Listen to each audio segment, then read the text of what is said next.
Okay, this is a Year 10 religion and philosophy video about pacifism. So, we have just studied just war theory, so you know why some Christians believe that sometimes it's right to go to war. In this video we're going to look at why some religious believers think that it's always wrong to go to war. So, what is pacifism? Pacifism is the belief that war and violence are always wrong. Now, this might seem like an obvious belief that everyone would hold.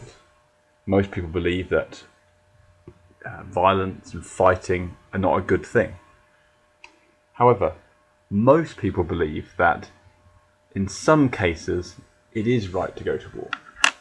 For example, when Adolf Hitler was the ruler of Germany, he killed a lot of his own people. He also invaded countries that had done nothing to him, that hadn't attacked him first. So most people generally believe that we were right in that case, Britain was right, to go to war against Germany. However, pacifists are people who believe that war and violence are always wrong, even if your country is attacked. So, why would people believe in pacifism? We're going to look at some religious reasons in a moment, but let's just look at some general reasons why people might be against war. Okay, some people believe that war can never bring peace, that it always leads to more violence. The idea here is that if we have a war against another nation because we disagree about something, and we win that war, well, we haven't actually solved our disagreement. We've just beaten them in a fight and forced them to agree with us. However, if they still disagree with us about whatever it is we were fighting about, in the future they might come and start the war again. They might fight back against us.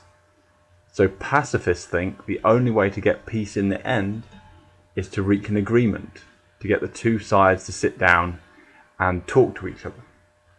So that's one reason why they're against war. Another reason might be the idea that taking life is always wrong. Some people believe that it's always wrong to kill people, whatever the cause you're doing it in. So whatever your reason for killing someone, that's always wrong, according to some pacifists. Okay, so we're going to look at two examples of religious pacifism. And the first one is Gandhi. Gandhi was a Hindu religious teacher. Usually in this course we've looked at Christianity and Islam, but Gandhi is such a famous example of a religious teacher who believed in pacifism, and he influenced so many people to follow pacifism, that it's important that we know about him, even though he's not a follower of one of the two religions that we've been focusing on. So, who was Gandhi? Gandhi was an Indian political and religious leader who lived at a time when India was ruled by Britain. So India was part of the British Empire.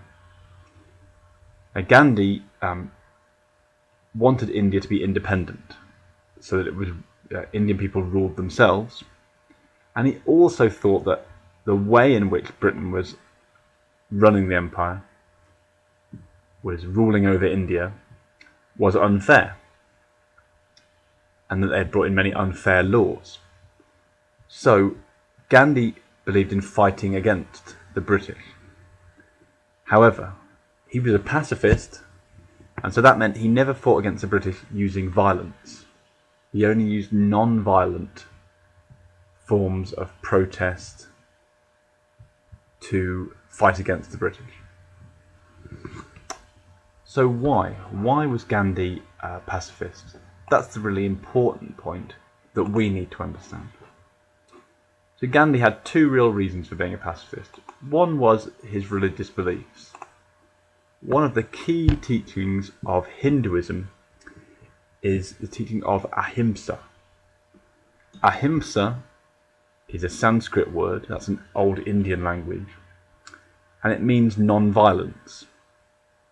So for some Hindus, that teaching of ahimsa, non-violence, means that people should never use violence in any circumstances. So that means that war or fighting are always wrong for some Hindus, and Gandhi was a follower of that belief. The second reason why Gandhi believed in pacifism is summed up by this quote, and this links back to one of the ideas we looked at earlier in this video. Gandhi said this: "An eye for an eye makes the whole world blind." Here he's talking about the quote from the Bible, the Old Testament of the Bible, which says an eye for an eye, a tooth for a tooth. That means if someone attacks you, you can attack them back. If someone takes out your eye, you can take out their eye. That was a belief in the Old Testament of the Bible. Now what Gandhi is saying here is that if we follow that teaching, if every time someone attacks us, we attack them back, the violence will never stop, and in the end, it will damage everyone. So if every time someone attacks someone in the eye, they attack them back in the eye, everyone would be blind in the end. If every time someone killed someone, they were killed as revenge, everyone would be dead. So for Gandhi, violence never solves anything, it just leads to more violence.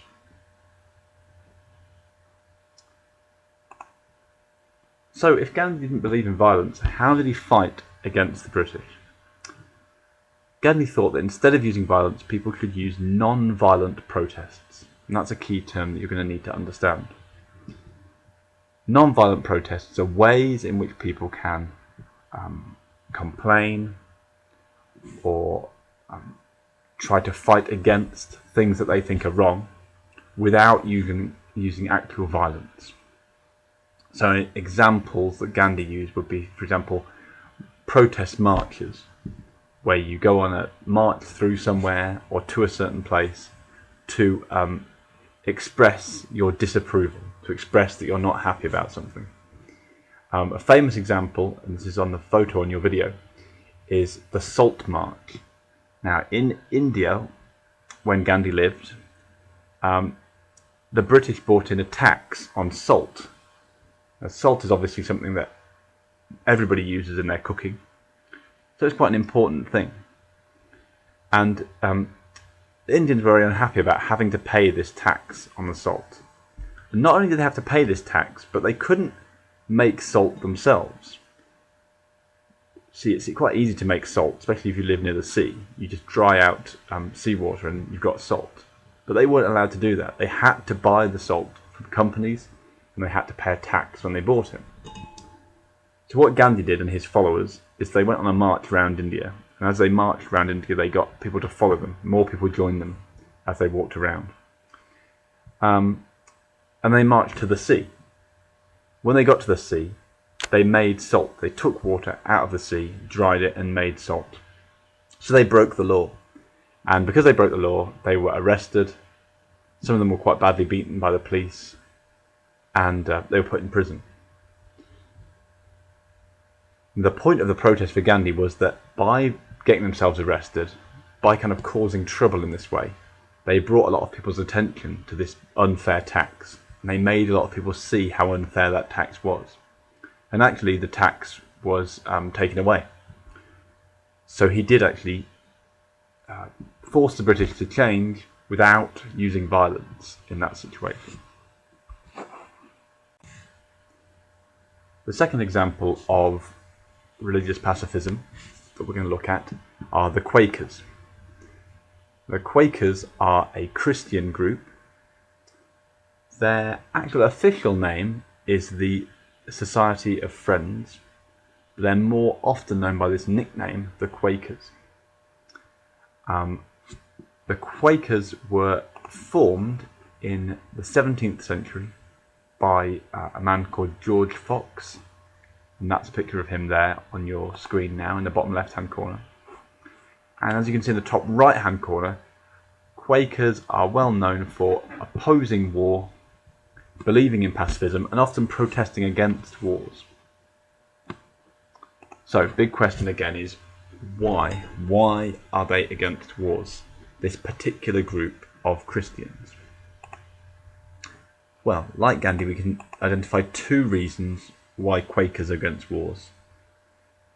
The first reason is Quakers have a strong belief that all humans have something of God, like a part of God inside them. So we all have a kind of holy part of us, or a sacred part of us, which is a part of God. Because of this, they think that human lives are sacred, and therefore taking life is always something that's wrong. So that's their first reason. The second reason is because of the teachings of Jesus. Jesus told his followers not to fight back if they were attacked, but to turn the other cheek. What he means by that is literally, if someone hits you on one side of your face, instead of hitting them back, you just turn your face and offer them the other cheek to hit. So you're saying to them, I'm not going to fight you, I'm not going to retaliate. If you want to hit me, go ahead, hit me on the other side of the face. That might seem like a strange idea, the idea that we would say to them, go on, hit me again.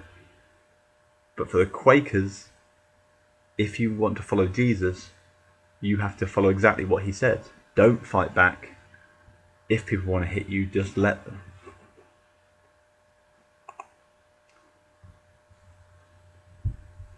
Because of their strong belief in pacifism, the Quakers have often been what's called conscientious objectors. And this is another key term that you'll need to know. Conscientious objectors are people who refuse to fight in wars. So when there's a big war, like for the First and Second World Wars, it's not just people who are already in the army that fight. People are called up. People are asked to join the army by the government because they need more men to fight than they already have in the army. Conscientious objectors are people who, because of their principles, because they believe in pacifism, refuse to join the army. And this is what Quakers did, many Quakers did, during the First and Second World Wars. And because of that, they would often be punished. So you could be sent to prison, and you were often seen as given a very bad public image. People thought that you were a traitor to your country and things like that if you didn't join up. But for Quakers, their principles were more important than that, and they refused to join the army. Okay, so here are the questions I want you to answer using this video. So you might want to go back and re-watch the video, pause it at different times so that you can answer all of these questions. And you need to make sure you have full answers to these questions, because these are going to be your notes.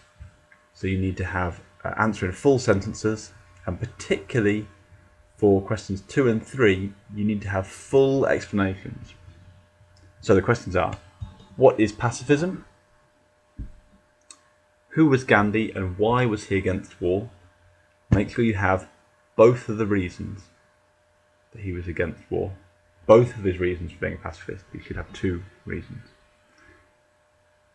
Who are the Quakers and why are they against war? Again, make sure you have 2 reasons why the Quakers are against war. What are conscientious objectors?